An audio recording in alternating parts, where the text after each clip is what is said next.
Good afternoon, everyone. So I will revise the concept that we have covered previously. First is transaction. Transaction is a dealing between the two persons, right?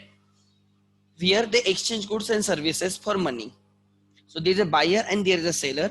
Buyer purchases goods from seller. Seller so sells goods to the buyer, right? For cash, right? For money, basically. So that is a transaction, and transaction is the base of accounting. Only those events which can be measured in terms of money are the transactions, and we will record them. Okay? As an accountant, we have to record monetary transactions. Which transactions? Monetary transactions. This is first. Second, there are two types of transactions: cash transactions and credit transactions. This is very important. Cash transactions and credit transactions. Cash transactions are the transactions where the settlement is on the same date of transaction. You settle the transactions on the same date. You enter into transaction and you settle the transaction simultaneously. So when you purchase goods on cash, you purchase the goods and you make the payment. You sell the goods on cash, you sell the goods and you receive the payment. They are the cash transactions. And cash transactions involves cash account or bank account, because receipt and payment can be through checks through the bank. Okay? Cash transaction must have one of its account as cash or bank. The credit transactions, that is second type of the transaction, is the transactions in which transaction takes place at one point and it is settled, right, at a future date. The date of transaction and the date of settlement are different. When the settlement is postponed, that transaction is called as which transaction? Credit transaction. So you purchase goods, but you are going to pay after some period of time. You sold the goods, but buyer will pay you after certain period of time. Those are credit transactions, udhari wali transaction. In case of credit transaction, cash and bank involved नहीं होता है. There comes receivables and payables. When you sell the goods, you get a right to receive the amount from the buyer. When you sell the goods on credit to buyer, you get a right to receive the money from the buyer. That right is called as debtors. It is an asset. That is an asset. Right means asset, and that asset is called as debtors. When you purchase the goods on credit, you agree to make the payment in the future. Means it generates payable. It generates obligation, liability. So there is a liability to pay. So your suppliers becomes creditor. So because of credit transactions, receivables and payables generates. Receivables are assets, payables are liabilities. Those receivables which are assets are called as debtors, and those payables which are liabilities are called as creditors. So who are debtors? तो हमने आगे लेके गए थे discussion. Who are debtors? Debtors are those buyers. Debtors are those buyers, right? Yeah. Debtors are those buyers to whom we have sold goods on credit. Those are buyers from whom we have to receive the money because we have sold goods them on credit. जिनको credit पे goods sale किए अभी भी उन्होंने हमें पैसा दिया नहीं है, means it is a right to receive money from them. That right is a debtors. When I say, what do you mean by creditors? Creditors are those suppliers from whom we have purchased the goods on credit and amount is to be yet paid, unsettled है अभी तक. Those sellers जिनको हम obligated है payment के लिए, हमारी liability है, they are called as creditors. So debtors are assets, creditors are liabilities. फिर हमने देखा था, what do you mean by capital? Capital is amount invested by owner into business. Amount invested by owner into business. That investment can be in the cash. He may give you cash, or that investment can be in the kind. Kind means in the things. He may give you vehicle. He may give you computer. He may give office, building, right? Goods. He can give his personal assets so that they can be used by the business. So all those personal assets which are given by owner to the business, that is called as this investment. In accounts it is called as capital. So capital के सिवा business नहीं हो सकता. Even if you have to purchase the flat, आप बोलते हो sir हम loan लेके फ्लैट लेंगे, लोन लेंगे और फ्लैट परचेस करेंगे, बट स्टिल रिमेंबर पूरा का पूरा लोन नहीं होता है. Suppose you have purchase a flat of 100 lakhs, उसमें से 80% सपोज बैंक देगी, मतलब bank will give you only 80 lakhs का लोन, 20 lakhs आपको आपके जेब में से डालना होता है. So that own contribution is called as capital. Own contribution is called as capital. वैसे बिजनेस में, बिजनेस करने के लिए आप किसी से लोन लेके बिजनेस कर सकते हो, but try to understand you have to invest something on your own. That own contribution is called as capital. ठीक है. Then exactly उल्टा होता है उसका drawings. जैसे ओनर बिजनेस को पैसा देता है उसको कैपिटल बोलते हैं. Owner also requires money sometimes for his personal use. So he will withdraw money from the business. या तो बिजनेस के बैंक अकाउंट से विड्रॉ करेगा या कैशियर से लेगा for his personal use. So when owner takes money for his personal use, that is called as, right, drawings. Amount withdrawn or things withdrawn, cash withdrawn or things withdrawn from business by the owner for his personal use is called as drawings. Personal use के लिए जो जो withdraw करेगा उसको drawings बोला जाएगा. ठीक है. Next आगे. So capital is liability of the business. Why? Because owner has given the money to us. कभी ना कभी हमें उसको देना होगा. कब देना होगा? Right? When we close down the business, capital is repaid. Repay करना पड़ेगा, but सबसे end में करना पड़ेगा. But it is a liability. So capital taken from the owner is a liability of the business. And drawings, जब वो पैसा लेके जाएगा, it is decrease in the capital, it is decrease in liability, and therefore drawings reduces capital, it reduces liability of the business. ठीक है. Then we understood, right, ये debtors and creditors का discussion था. There are two types of assets. Some assets are called as fixed asset and some assets are called as, right, current assets. Fixed assets are the assets which are owned and will be used for the long term. Investment in the land, you have purchased the land, you have purchased the building for the business, you have purchased plant and machinery.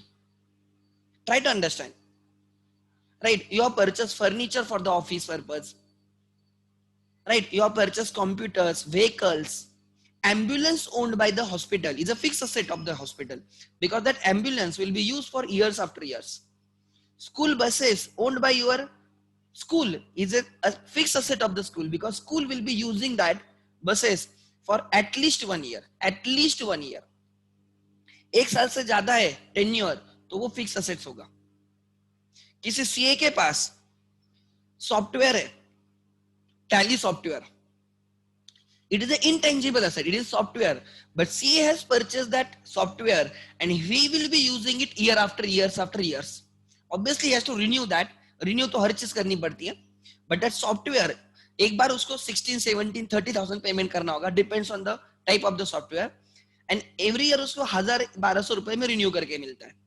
That asset is intangible in the nature and it is long term, so it is, right, fixed asset.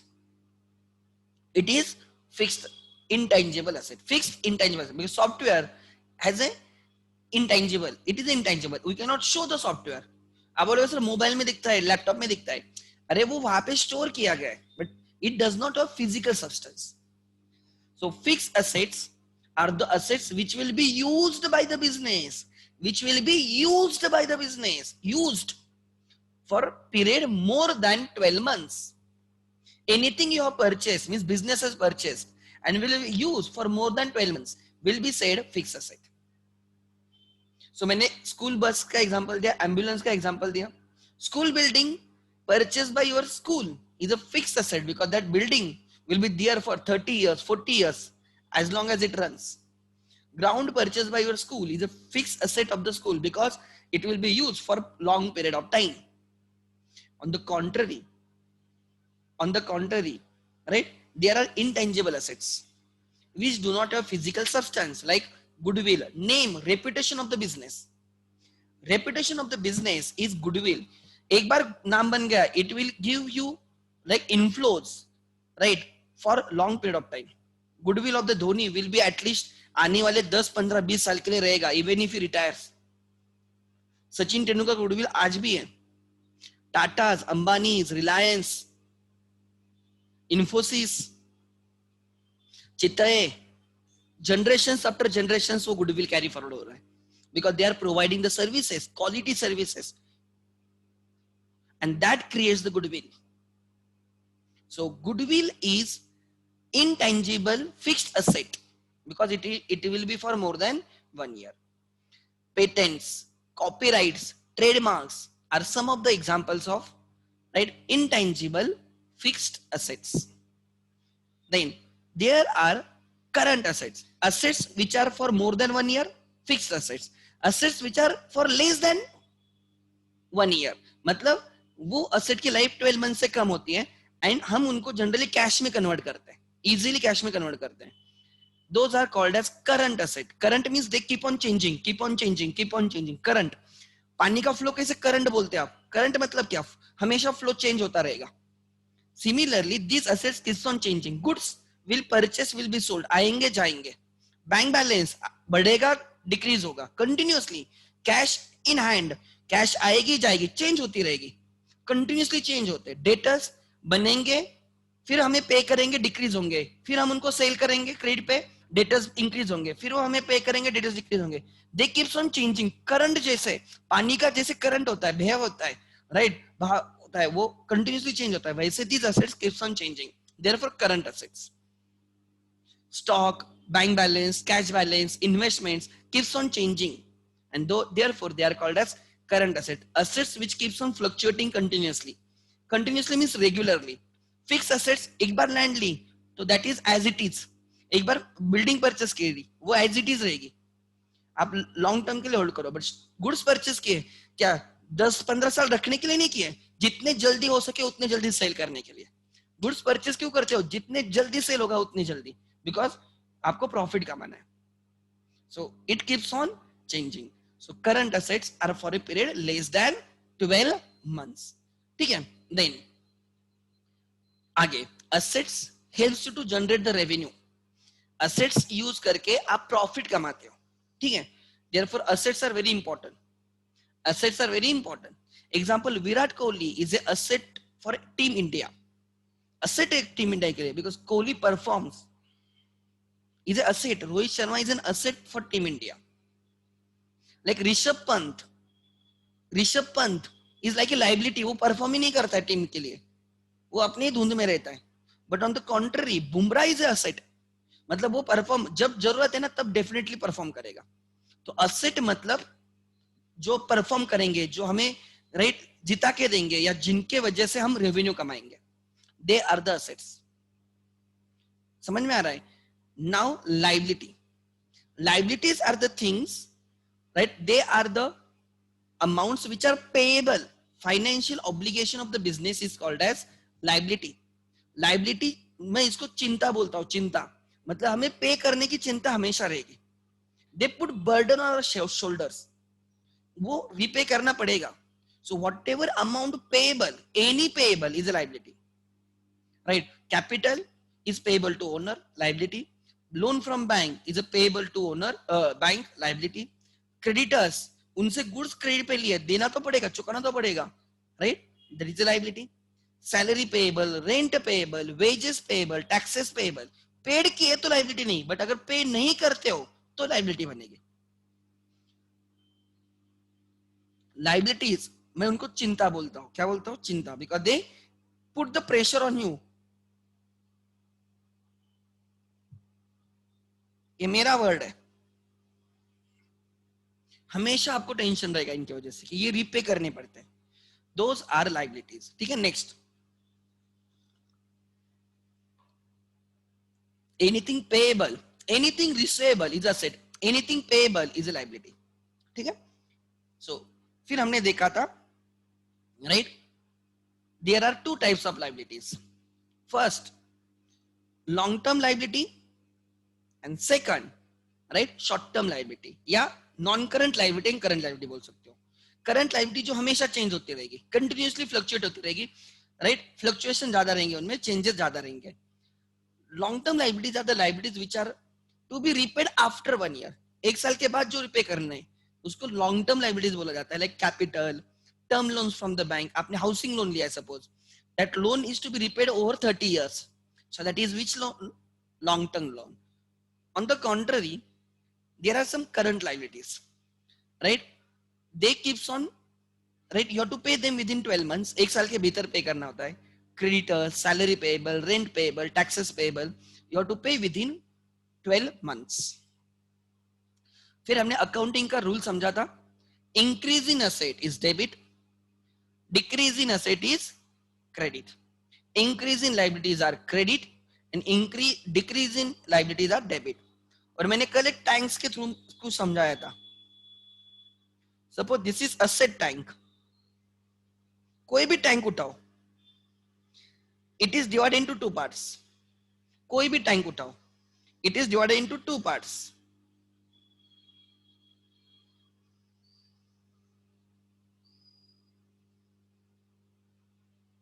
It is divided into two parts. The left hand part is called as debit, right hand part is called as credit, किसी भी tank का।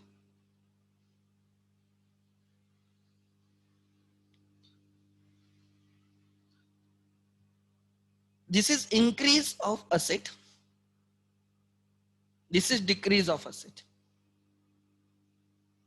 this is increase of liability, उल्टा, assets and liability are opposite, this is decrease of liability। मतलब जब जब asset increase होगी, जब जब asset increase होगी हम increase साइड पे लिखेंगे।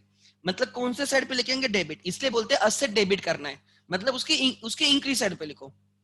जब भी asset डिक्रीज होगी तो हम डिक्रीज साइड पे लिखेंगे, मतलब कौन से साइड पे लिखेंगे? क्रेडिट, इसलिए बोलते हैं asset को क्रेडिट करो, क्रेडिट करो मतलब उसके डिक्रीज साइड पे लिखो, राइट। लायबिलिटी इंक्रीज होगी तो इंक्रीज साइड पे लिखो, जो होती है क्रेडिट साइड, ठीक है।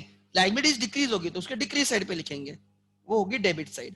Assets and liabilities are opposite, इसलिए टैंक वही है, खाली उसका नाम चेंज हुआ है। लाइक इसके डेबिट क्रेडिट भी सेम है, left hand side debit, right hand side credit, but asset के केस में left hand side is increase and liability के केस में right hand side is increase, उल्टा।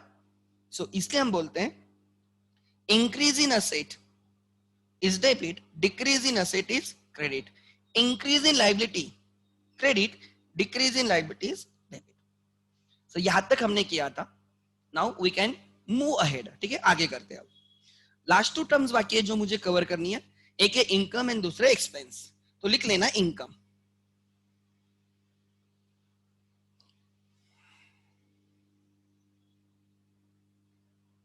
Income,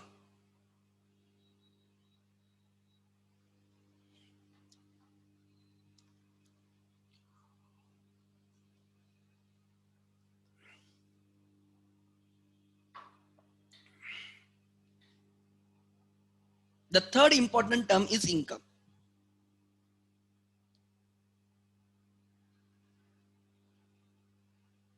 income is source of revenue,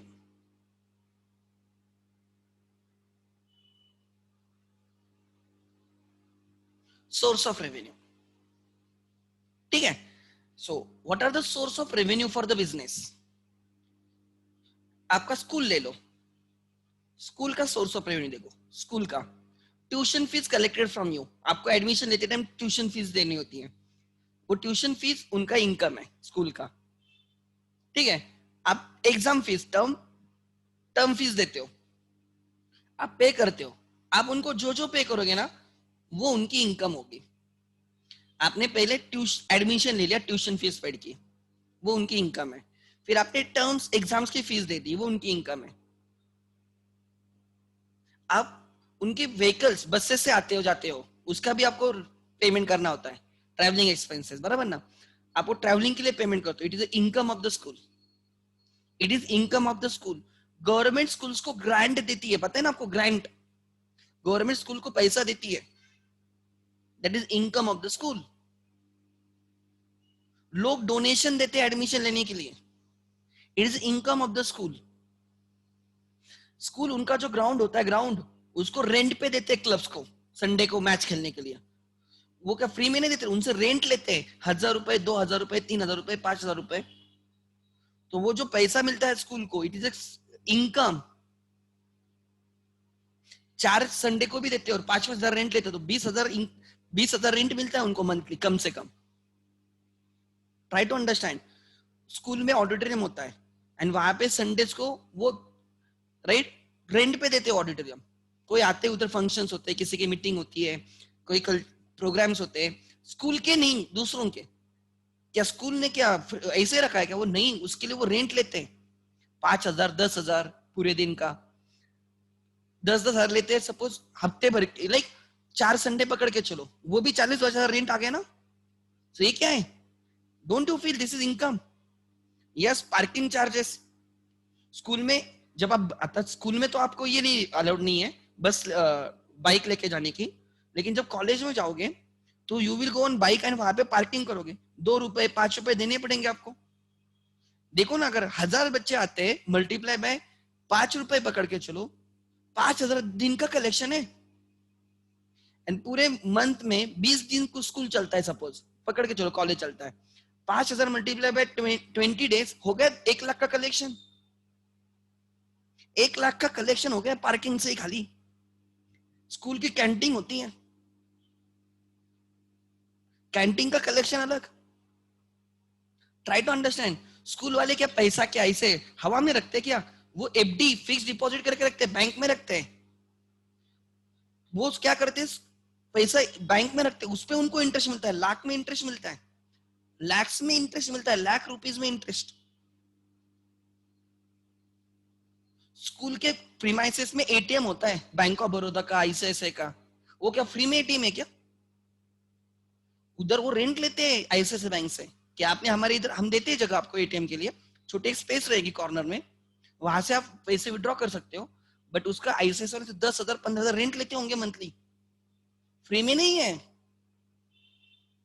sponsors होते हैं school के लिए, कोई इवेंट होता है स्कूल के लिए तो स्पॉन्सर्स आते हैं। ट्राई टू अंडरस्टैंड, कहां कहां से पैसे निकाल रहे हैं वो। अरे, are you getting my point or no? So that is a source of income which is recurring in the nature.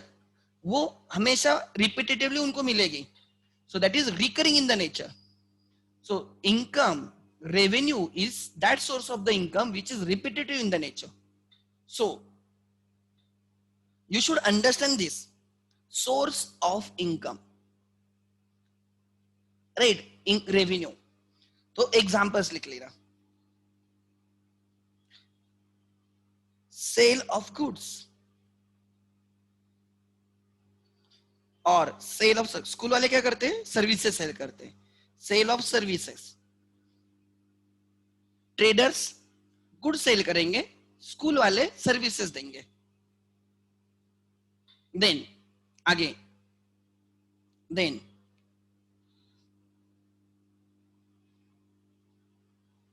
ठीक है, next sale of goods, sale of services, then rent received.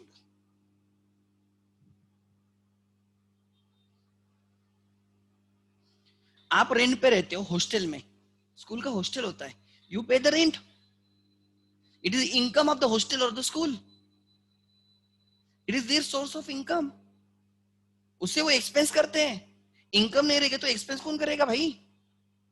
So rent received, वो playground का rent, auditorium का rent, ICICI bank का ATM है उनसे rent, अगर canteen किसी दूसरे को आउटसोर्स किया उसका रेंट, होर्डिंग्स होती है। अब वाडिया कॉलेज में जाओ, होर्डिंग्स, वाडिया कॉलेज में बड़े बड़े होर्डिंग्स है, एक होर्डिंग का मंथली है 80,000 रुपीज।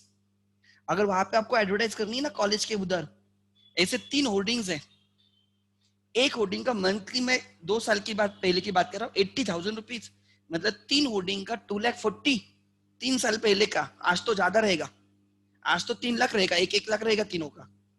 अगर आपको वो होर्डिंग रहते हैं ना बड़े बड़े लगाते हैं, देखो अगर आप लगाते हो उधर 1 मंथ के लिए तो 1 लाख एक होर्डिंग का लेना है।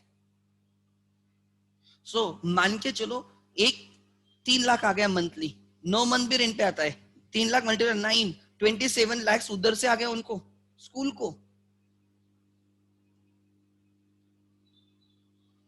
सो सोर्सेस ऑफ इनकम दिखा रहा हूं मैं, किधर किधर से पैसा कमा रहे हैं वो लोग, समझ में आ रहा है? Sale of goods, sale of services, rent received, right, कोई भी business, interest received,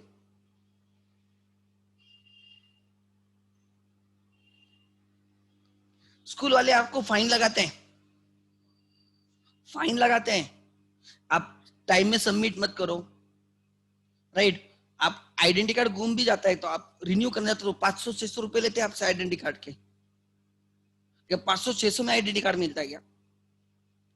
identity card की 10-15 रुपए तो वैल्यू रहेगी, कितना 50 रुपए पढ़ के चलो, कितना लेते हैं? 500 रुपए लेते हैं। एग्जाम्पल दे रहा हूं, कोई स्कूल लेता है तो देयर आर सम स्कूल्स, आप वो, मैं भूल गया वो, आप एक कॉलेज बोनाफाइड सर्टिफिकेट लेते हो, बोनाफाइड सर्टिफिकेट, उसके 500 रुपए लेते हैं, वो बोनाफाइड सर्टिफिकेट कागज होता है, उस पर उसको खाली साइन करनी होती है रजिस्ट्रार को, उसके 500 रुपए लेते हैं, कितनी कॉस्ट रहेगी उसकी? Don't you think they are making profit from that? ऐसे कितने लोग बोनाफाइड सर्टिफिकेट निकालते होंगे पूरे साल में? एवरी ईयर निकालना होता है, वो 1 साल का है, उसकी वैलिडिटी होती है। कितने सारे फाइन पे करते हैं बच्चे। सो पैसा, सोर्स ऑफ रेवेन्यू, इनकम, समझ में आ रहा है? Interest received, rent received, commission received,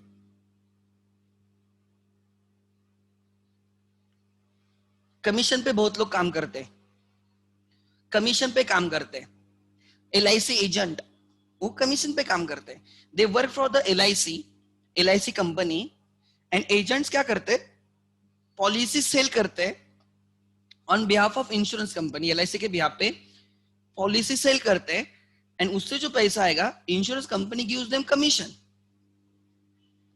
commission received, brokerage received, ठीक है, मैं बिजनेस की इनकम की बात कर रहा हूं, ठीक है, yes, dividend received. What is dividend received, ध्यान देना, when you invest on investment in shares, मैं लिखता हूं क्लियरली,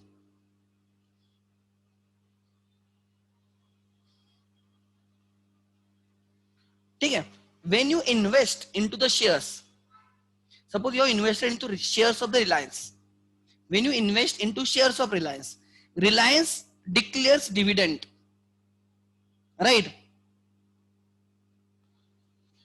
right, so Reliance क्या बोल रहा था ना, Reliance earns profit and उसमें से as we have invested into Reliance, right, उनके शेयर्स में हमने इन्वेस्ट किया है, हमने रिलायंस के शेयर्स में इन्वेस्ट किया है, तो they give us dividend. Lakh में लोग इन्वेस्ट कमाते हैं, डिविडेंड कमाते हैं, if you are that much shares. Ambani कितनी कमाते होंगे डिविडेंड अगर आप सोचोगे?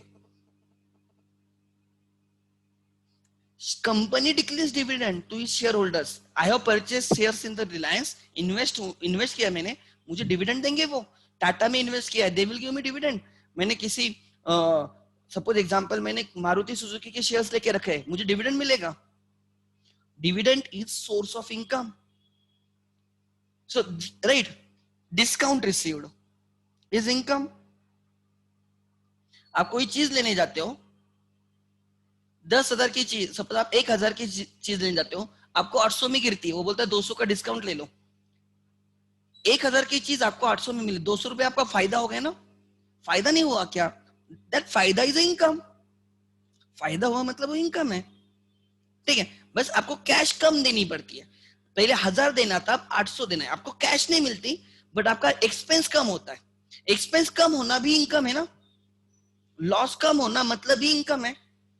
So that is incomes. These are sources of income. These are sources of income. लिख लेना।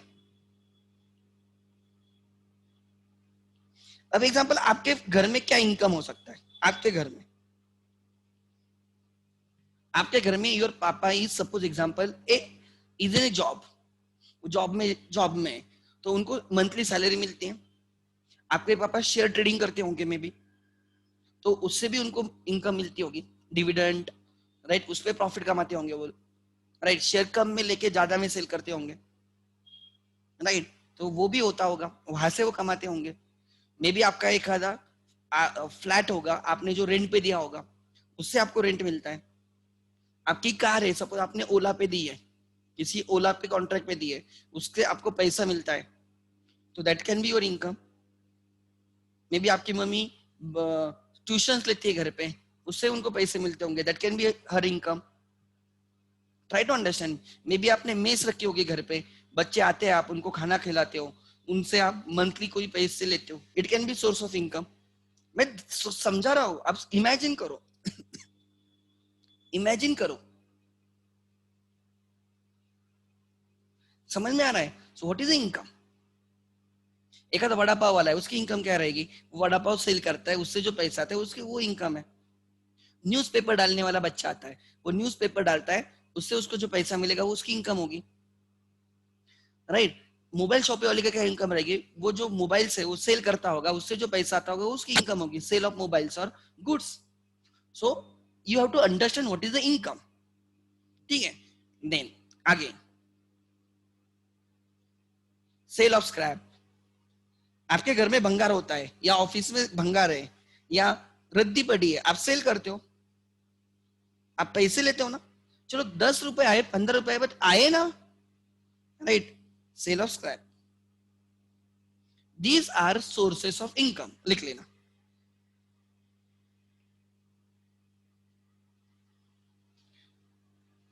Sources of income. हम एक्टिविटी को बिजनेस क्यों करते हैं?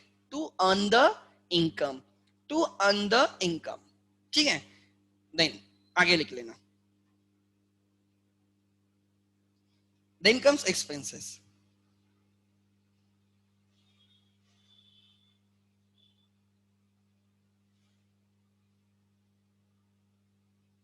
Then comes expenses. इनकम के लिए एक्सपेंस करने होंगे आपको, ठीक है। Expenses are, right, example, expenses are like purchase of goods is an expense,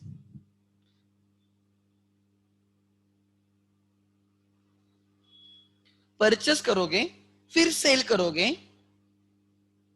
ये एक्सपेंस है, ये इनकम है, दोनों का डिफरेंस प्रॉफिट है, दोनों का डिफरेंस क्या है? प्रॉफिट है। एक्सपेंस परचेस ऑफ गुड्स, आपने गुड्स परचेस किए, वो आपका एक्सपेंस है, इनकम है। आप ऑफिस रेंट पे है या आपकी फैक्ट्री रेंट पे, तो आपको मंथली रेंट पे करना होगा, मंथली पे करना होगा, right, that is rent paid is an expense. Example, right, आपने लोन लिया है, loan is a liability, but उस लोन पे इंटरेस्ट देना पड़ेगा ना, over and above loan, loan तो रिपे करना है, उसके बियॉन्ड हमें इंटरेस्ट देना पड़ता है। So interest paid on loans, interest received is income, interest paid is an expense, exactly उल्टा।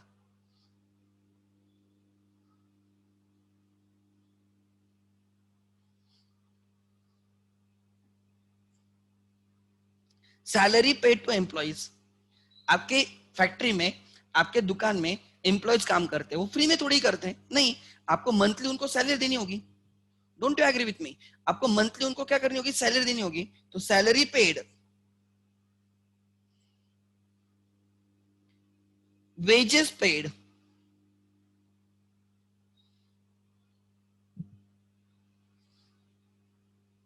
प्रिंटिंग एंड स्टेशनरी,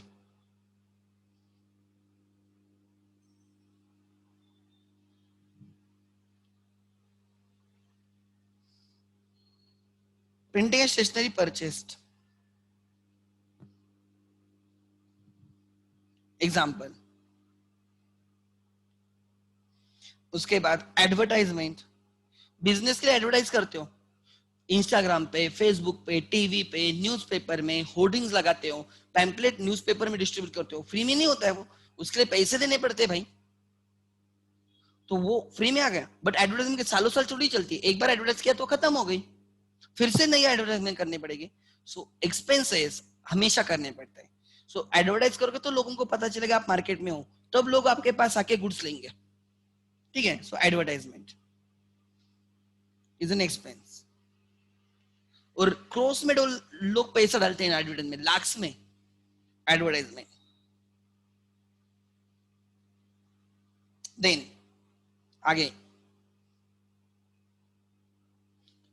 ठीक है, there are millions of examples, ऐसे एक ही ऐसे नहीं है, राइट। इलेक्ट्रिसिटी बिल बराबर, telephone bill, electricity bill,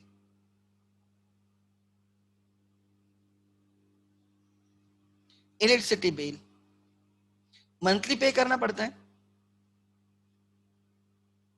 telephone is an asset, but वो असेट ऑपरेट करने के लिए एक्सपेंस लगेंगे ना। वो टेलीफोन ऐसे ही चलेगा क्या? मोबाइल है आपके पास, असेट है, बट उसको चलाने के लिए रिचार्ज करना पड़ेगा, उसका बिल पे करना पड़ेगा, जो भी है, तो that is an expense. Electricity, right, electricity bill monthly आता है। वो चीजें क्या होती है, इनके सिवा हम बिजनेस नहीं कर सकते। Travelling expenses,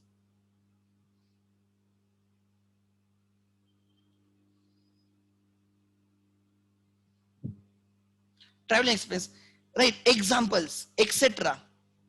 this is not the only this, जैसे से हम आगे जाएंगे हमें और टाइप के एक्सपेंसेस समझेंगे।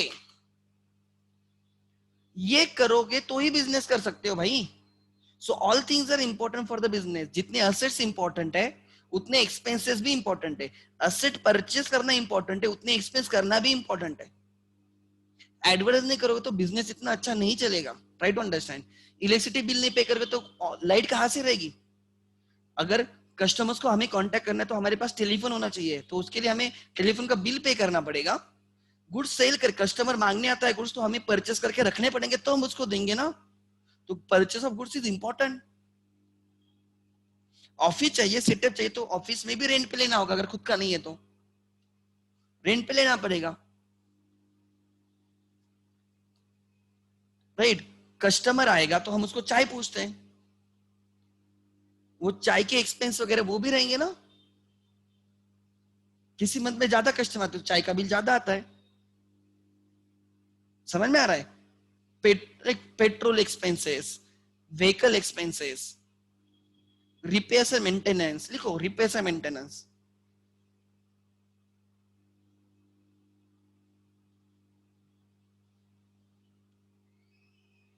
मैंने बोला this list is not the end.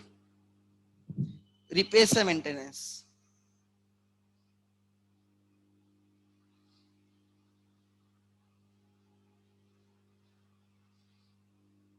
Fan बिगड़ गया, फैन ठीक करवा के लोगे। ट्यूबलाइट गई, आप ट्यूबलाइट बिठा के लोगे, right.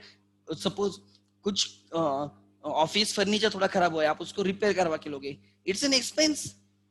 Delivery charges, delivery expenses या ट्रैवलिंग एक्सपेंस। अमेजोन के लिए डिलीवरी एक्सपेंस कितने रहेंगे सोचो ना। डिलीवरी एक्सपेंस अमेजोन के लिए क्या मेजर रहेगा, डिलीवरी एक्सपेंस कितना बड़ा रहेगा। हर चीज तो डिलीवरी से होती है। एक पैकेज के लिए 100 रुपए तो लगते होंगे उनको। सोचो ना, डिलीवरी एक्सपेंस लाख्स में रहेंगे, डेली के लाख्स रहेंगे उनके, इतने पैकेजेस होते हैं उनके। सो डिलीवरी एक्सपेंस,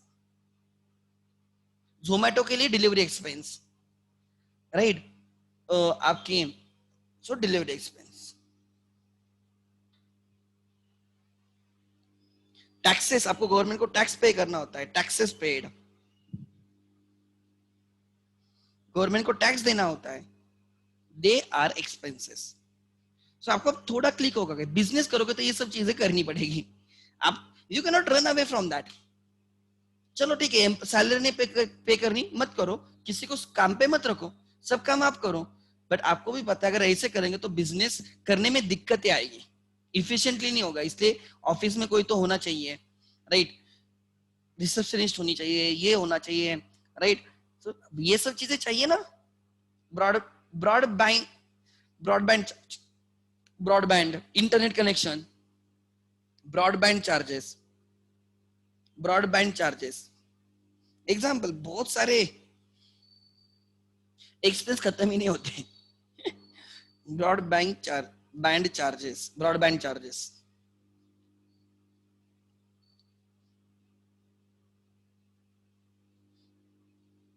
एक्सपेंसेस की लिस्ट ही नहीं खत्म होती, इतने एक्सपेंस होते, छोटे छोटे एक्सपेंस होते हैं, ठीक है। So expenses are incurred to earn the income, ठीक है। एक्सपेंस करना इंपॉर्टेंट है इनकम अर्न करने के लिए, एंड असेट चाहिए इनकम के लिए।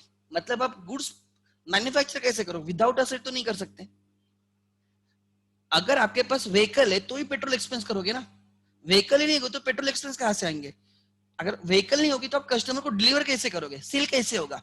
तो एवरीथिंग इज इंटरलिंक्ड। बिजनेस करना है तो ये चीजें होनी चाहिए। खुद को रखो और सोचो अगर मैं बिजनेस करता हूं तो मुझे क्या क्या लगेगा, तब आपको एक एक दिमाग में आना स्टार्ट होगा। आपको आपके बुक्स ऑडिट करवा के लेने होते हैं सीए से, तो ऑडिट सीए को पे करना पड़ेगा आपको, फ्री में थोड़ी काम करेगा आपके लिए। ऑडिट फीस, यू टू पे huge amount of the audit fees. CA को पे करनी होती है ऑडिट फीस, वो थोड़ी फ्री में काम करेगा। समझ में आ रहा है। बैंक आपको सर्विस देती है, फ्री में नहीं देती, बैंक चार्जेस लगाती है, तो वो भी आपके एक्सपेंस रहेंगे, बैंक चार्जेस, बैंक चार्जेस। समझ में आ रहा है। कमीशन पेड, लिखो, commission paid is expense, commission received is income, rent paid is an expense, rent received is income, purchase of goods is an expense, sale of goods is income, interest paid is an expense, interest received is an income, commission, dividend given, Reliance gives dividend, Reliance के लिए expense है और मेरे लिए income है। किसी का expense किसी के लिए क्या होता है, इनकम होता है, डिविडेंड रिसीव्ड। किसी की असेट किसी के लिए लाइबिलिटी, एंड किसी का इनकम किसी के लिए एक्सपेंस, ठीक है। सो ये समझना इंपॉर्टेंट है।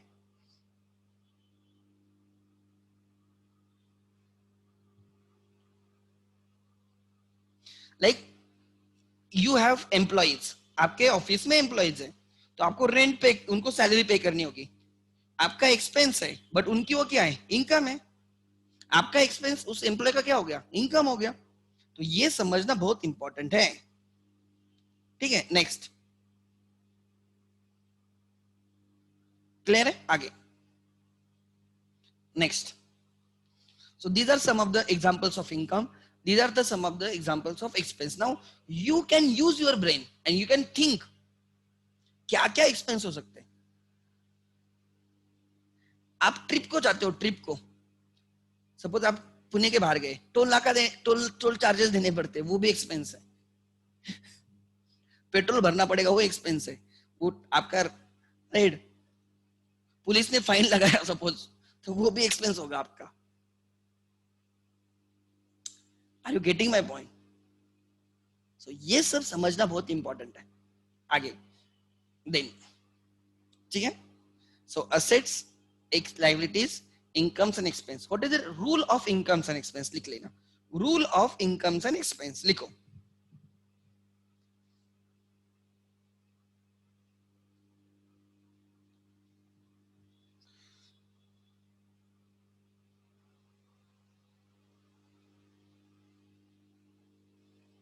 असेट एंड एक्सपेंसेस का रूल सेम है,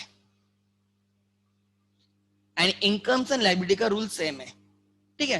हाँ, you have paid tuition fees, it's your expense, it's our income. आपने ट्यूशन फीस पेड की, आपका एक्सपेंस है, हमारा इनकम है, but this expense will help you to earn revenue. ये like treat, don't treat as an expense, treat as an investment. आपके लिए investment है, आप उसको एक्सपेंस की तरह देख सकते हो। मूवी देखना इज एक्सपेंस, बट ट्यूशन लगाना, स्किल डेवलप करना, वो लोग उसको इन्वेस्टमेंट देखते हैं। आपके पापा एक्सपेंस नहीं देखते उसको, आपको पढ़ाना वो एक्सपेंस नहीं मानते, वो इन्वेस्टमेंट असेट मानते हैं उसको। चलो मैं पेमेंट कर रहा हूं, लेकिन मेरे बेटे का करियर बनेगा, इसका बेनिफिट एक साल की नहीं रहेगा, लाइफ लॉन्ग रहेगा, तो वो असेट की तरह देखते हैं। वो एक्सपेंस देखो, आपने मूवी जाके देखी, वो एक्सपेंस है, बट आप कॉलेज में फीस पे की, उसका बेनिफिट आपको लाइफ लॉन्ग रहेगा, because you will make a career. So आपके पापा मूवी का पे करने के लिए एक बार नहीं बोलेंगे, क्या बोलेंगे, मत मूवी नहीं, मैं नहीं देखनी है, बट वही बोलेंगे तेरी स्कूल की फीस है वो पे करेंगे, क्यों, बिकॉज उनको पता है ये पे करने से तुम्हारा करियर बनेगा। बेनिफिट, मूवी का बेनिफिट 15 वो दो तीन घंटे का है, उसके बाद उसका कोई बेनिफिट नहीं वो पैसा पे करने का, बट वही स्कूल की फीस भरेंगे उसका बेनिफिट उनको लॉन्ग टर्म मिलेगा आपको। सो एक्सपेंसेस के भी नेचर्स होते हैं, some expenses gives you long term benefit, long term, इसलिए आपके पापा वगैरह कोचिंग्स वगैरह लगाते हैं, क्यों, because that will help you to develop the school skills. ये समझना, मतलब आप उसको एक्सपेंस की तरह भी देख सकते हो, बट वो हैप्पीली करते हैं एक्सपेंस, क्यों, उनको पता है कि इससे फायदा होगा, वही मैं समझाना चाहता हूं, ठीक है। सो लिख लेना, मतलब कोई एक्सपेंस लॉन्ग टर्म बेनिफिट दे सकते हैं। आप पार्टी करके आ गए, कितना बेनिफिट है, वो पार्टी होने के बाद उसका कोई बेनिफिट नहीं, बट अगर वही एग्जाम्पल आप ये करते हो, आपने कुछ वो पैसा एफडी में डाला, आपने आपके बर्थडे पे 10,000 रुपीज की पार्टी दे दी 10,000 रुपीज की, ठीक है। एंड वही अगर आपने शेयर में डाला और वो शेयर कल एक साल के बाद 2 साल के बाद 10,000 का वो 20-30,000 हो गया, तो पैसा इंक्रीज होता है। Expenses do not multiply the money, assets multiply by the money. पैसे की वैल्यू इंक्रीज होती है असेट्स की वजह से। आप लैंड में 10 लाख डालते हो आज, 15 साल के बाद 20 साल के बाद ये 10 लाख 1 करोड़ 1.5 करोड़ हो जाएगा। आपने एक्स्ट्रा कुछ नहीं डाला है, वैल्यू इंक्रीज होती है अगर असेट में डालोगे, ठीक है। देयरफॉर अब ध्यान देना, एक्सपेंसेस का रूल असेट जैसा होता है, इंक्रीज इन देम हम डेबिट बोलते हैं। अगर एक्सपेंसेस इंक्रीज हो गए, और मैंने एक दो बार भी बोला है, एक्सपेंसेस 99% केसेस में इंक्रीज ही होंगे, एक्सपेंसेस 99% इंक्रीज ही होंगे, ठीक है। देन इनकम्स 99% इंक्रीज ही होंगे, तो इनके लिए जनरली ये रूल लगता है, हम एक्सपेंसेस डेबिट बोलते हैं बिकॉज जनरली वो इंक्रीज होते हैं। इनकम्स, इनकम्स के लिए हम ये रूल लगाते हैं, increase is credit, increase in expense debit, increase in incomes credit, increase in expense debit, decrease in expense credit, increase in income credit, decrease in income debit, लिख लेना।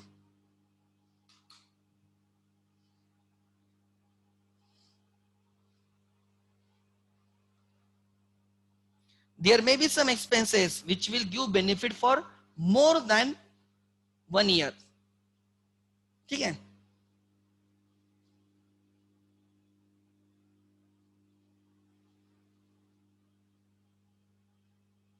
ठीक है, सो ये थे इनकम्स एंड एक्सपेंस, और rule भी मैंने समझाया। whenever there is an increase, you pay salary, debit the salary, you pay wages, debit the wages, you pay the rent, debit the rent, you pay advertisement, debit the advertisement, you purchase the goods, debit the purchases, right, you pay telephone bill, debit telephone charges, you pay broadband bill, debit broadband charges, you pay taxes, debit the taxes, audit fees pay करते हो, debit the audit fees, commission paid करते हो, debit the commission paid account, dividend paid करते हो, debit the dividend paid account, right, electricity bill pay करते हो, debit the electricity charges account, मतलब ये डेबिट होंगे because they are the expenses, and जितना पे करोगे उतने एक्सपेंसेस इंक्रीज होंगे बिकॉज हम इंक्रीज करते जाते हैं पूरे साल, एक्सपेंसेस पूरे साल एक्यूमुलेट करते जाते हैं, इनकम्स पूरे साल एक्यूमुलेट करते जाते हैं, and at the end of the year सब इनकम्स माइनस सब एक्सपेंस, हमें प्रॉफिट पता चलता है, एंड इसलिए ये सब डेबिट रहेंगे, ये सब expenses are always debit, incomes are always, इसलिए सेल्स, जब गुड सेल करते हो सेल्स को क्रेडिट होता है, रेंट रिसीव करोगे तो रेंट को क्रेडिट होगा, इंटरेस्ट रिसीव करोगे तो इंटरेस्ट रिसीव को क्रेडिट होगा, कमीशन रिसीव करोगे तो कमीशन रिसीव को क्रेडिट होगा, डिविडेंड रिसीव करोगे तो डिविडेंड रिसीव को क्रेडिट होगा, राइट, डिस्काउंट रिसीव करोगे तो डिस्काउंट रिसीव को क्रेडिट होगा। तो अगर डिस्काउंट रिसीव्ड इनकम है तो discount allowed, discount given is an expense, उल्टा, discount given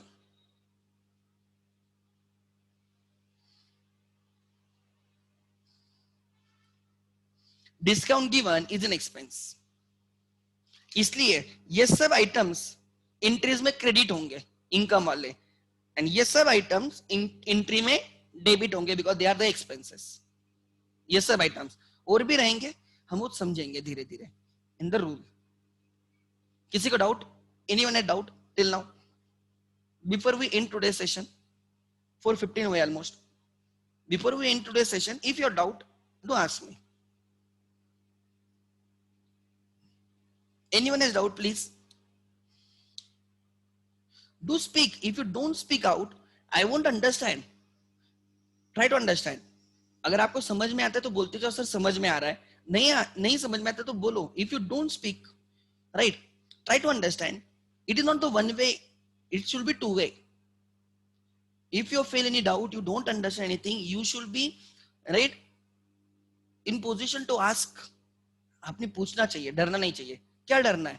we are here to help you out, and मैं ऐसे हूं कि आपको हमेशा हेल्प करूंगा। कोई नहीं करेगा इतना हेल्प, मैं लिख के देता हूं ये भी चीज। अगर आप पूछोगे तो मैं हेल्प करूंगा, नहीं पूछोगे तो कौन कौन करेगा? मैं तभी भी पूछता हूं कि है क्या डाउट, है क्या doubt, but take 1 step ahead, I will come 3 steps ahead. आप 1 स्टेप आगे आओ, मैं 3 स्टेप आगे आऊंगा। ठीक है? Okay, good. So on this note I will and today session. कल अपना 9 o'clock नॉर्मल रूटीन से लेक्चर रहेगा, ठीक है? Thank you.